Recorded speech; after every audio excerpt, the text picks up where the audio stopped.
بسم اللہ الرحمن الرحیم نحمدہ ونصلی علی رسولہ الکریم اما بعد 15 روزہ اسلامی عقائد کورس کا دوسرا حصہ ہے عقائد والا۔ اس کا دوسرا عنوان ہے توحید باری تعالی۔ توحید باری تعالی کے حوالے سے 4 جملے یاد رکھنے چاہیے کہ اللہ تعالیٰ اپنی ذات کے اعتبار سے اکیلے ہیں، اللہ تعالیٰ اپنی صفات کے اعتبار سے اکیلے ہیں، اللہ تعالیٰ خدائی اختیارات کے اعتبار سے اکیلے ہیں، اور اللہ تعالیٰ عبادات کے اعتبار سے اکیلے ہیں۔ ذات، صفات، خدائی اختیارات اور عبادات۔ اللہ تعالیٰ اپنی ذات کے اعتبار سے اکیلے ہیں، یعنی کوئی ان کی ذات کا حصہ نہیں ہے۔ اللہ تعالیٰ نور ہیں، قرآن پاک کہتا ہے اللہ نور السماوات والارض، تو اللہ تعالیٰ نور ہیں اور کوئی اللہ کے نور کا حصہ نہیں ہے، یعنی کوئی نور من نور اللہ نہیں ہے۔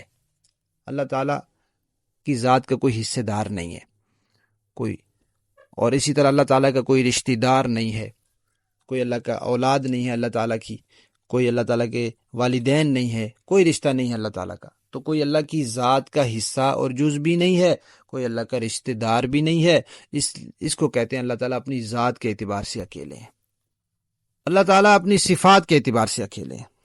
جو صفات خدائی صفات ہیں، جو خدا کے لائق ہیں، خدا کی ہی شان ہے، خدا کے ہی مناسب ہیں، وہ صرف اللہ تعالیٰ کو حاصل ہے۔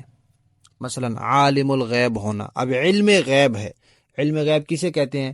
علم غیب ایک ہی ہوتا ہے، علم غیب کی کوئی قسمیں نہیں ہیں، علم غیب کے کوئی درجے نہیں ہیں، علم غیب ایک ہی ہوتا ہے۔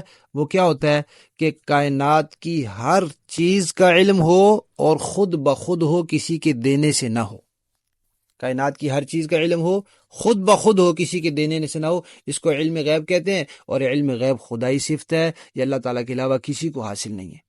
حاضر ناظر ہونا، یہ خدائی صفت ہے، ہر جگہ موجود ہونا، ہر جگہ کو دیکھنا، ہر جگہ کے علم ہونا، تو یہ اللہ تعالیٰ کی صفت ہے اللہ تعالیٰ کے علاوہ۔ تو اللہ تعالیٰ اپنی صفات جو خدائی صفات ہیں ان میں کوئی اللہ تعالیٰ کے ساتھ شریک نہیں ہے۔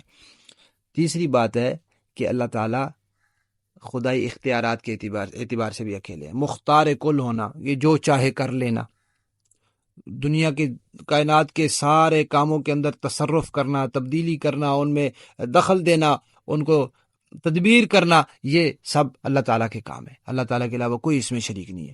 کوئی روزی دینے والا نہیں ہے، کوئی بگڑی بنانے والا نہیں ہے، کوئی اولاد دینے والا نہیں ہے، کوئی صحت دینے والا نہیں ہے، یہ سب خدائی صفات ہے۔ زندگی موت دینے والا کوئی نہیں ہے، صرف اللہ تعالیٰ کی صفات ہے، یہ خدائی اختیارات ہیں۔ خدائی اختیارات میں اللہ تعالیٰ کے ساتھ کوئی شریک نہیں ہے۔ چوتھی ہے عبادات، کہ معبودیت میں اللہ تعالیٰ اکیلے ہے، کوئی اور معبود نہیں ہے، کوئی عبادت کے لائق نہیں ہے۔ جو چیز عبادت ہے وہ صرف اللہ تعالیٰ کے لیے۔ نماز عبادت ہے صرف اللہ کے لیے، قربانی عبادت ہے تو صرف اللہ کے لیے، روزہ عبادت ہے تو صرف اللہ کے لیے، سجدہ عبادت ہے تو صرف اللہ کے لیے، زکوٰۃ عبادت ہے صرف اللہ کے لیے، خیرات عبادت ہے تو صرف اللہ کے لیے۔ اللہ کے علاوہ کسی کے نام کی خیرات جائز نہیں ہے، اللہ کے علاوہ کسی کے نام کی نظر و نیاز جائز نہیں۔ یہ تو ہو سکتا ہے کہ اللہ کے نام کی خیرات ہو، ایصال ثواب کسی کا ہو، یہ تو ٹھیک ہے، لیکن کسی کے نام کی سبیل، کسی کے نام کی خیرات، کسی کے نام کی نظر و نیاز، کسی کے نام کی قربانی، کسی کے نام کا چڑھاوا، یہ اللہ کے علاوہ کسی کے نام کا جائز نہیں ہے۔ یہ اللہ تعالیٰ کی عبادات میں شرک ہے۔ جو چیز عبادت ہے وہ صرف اللہ کے لیے ہے، اللہ کے علاوہ کسی کی عبادت نہیں۔ سورہ اخلاص پوری کی پوری توحید پر اللہ تعالیٰ فرماتے ہیں قل هو اللہ احد، وہ اکیلے، ہر اعتبار سے اکیلے۔ اللہ الصمد، بے نیاز ہے، کسی کو پیدا کرنے کی محتاجی نہیں ہے اللہ تعالیٰ کو کہ کوئی پیدا کرتا تو اللہ تعالیٰ پیدا ہوتے۔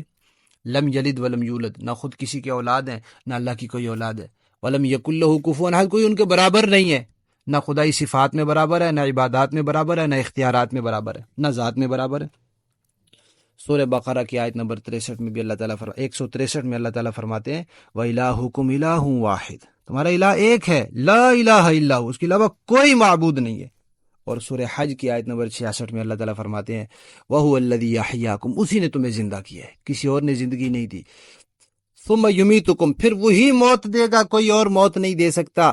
ثُمَّ يُحْيِيكُمْ، پھر وہی زندہ کرے گا، کوئی اور زندگی نہیں دے سکتا۔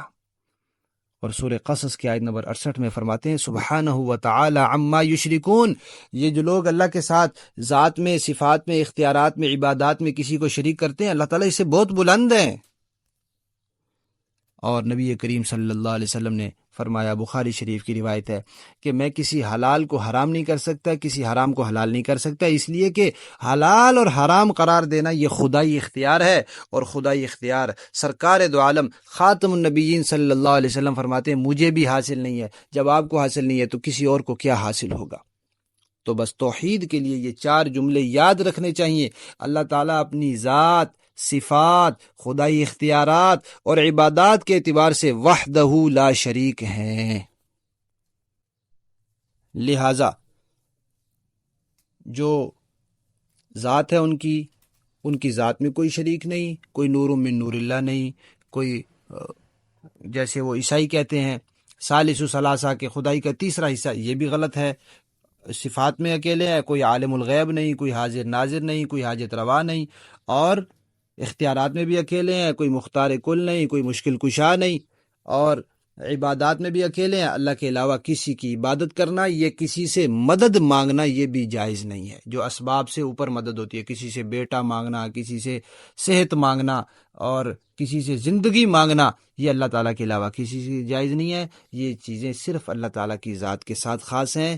یہی عقیدہ توحید ہے جس کے اوپر قرآن پاک نے زور دیا ہے۔ سب انبیاء نے توحید کے عقیدے کے اوپر اپنی جانیں کھپائی ہیں، اپنی محنتیں کی ہیں۔ اگر توحید کا عقیدہ باقی ہے تو باقی سارے عقائد صحیح ہو سکتے ہیں۔ توحید کے اوپر سب کی بنیاد ہے، لا الہ الا اللہ پر سب کی بنیاد ہے، بنیاد سب کی توحید پر ہے۔ جب بنیاد ہوگی تو اگلی چیزیں ٹھیک ہو سکتی ہیں، بنیاد نہ ہوئی تو پھر باقی چیزیں ٹھیک